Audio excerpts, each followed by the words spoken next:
ಧರ್ಮ ದಾರಿ ತಪ್ಪಿದ್ರೆ ಅಧರ್ಮದ್ದೇ ರಾಜ್ಯಭಾರ. ಸುಳ್ಳು ಸತ್ಯವಾಗುತ್ತೆ, ಅಸಲಿ ಸತ್ಯ ಪಾತಾಳ ಸೇರುತ್ತೆ.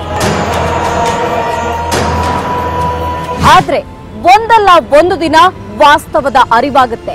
ಈ ರೀತಿ ಬಯಲಾಗೋ ಸತ್ಯ ಸುಳ್ಳನ್ನ ಹೊರಹಾಕುತ್ತೆ. ಸುಳ್ಳನ್ನ ಸತ್ಯ ಮಾಡೋ ಸುಲಭ, ಆದ್ರೆ ಸತ್ಯವನ್ನ ಹೊರಹಾಕಬೇಕು ಅಂದ್ರೆ ಪ್ರಾಣವನ್ನ ಪಣಕ್ಕಿಡಬೇಕು.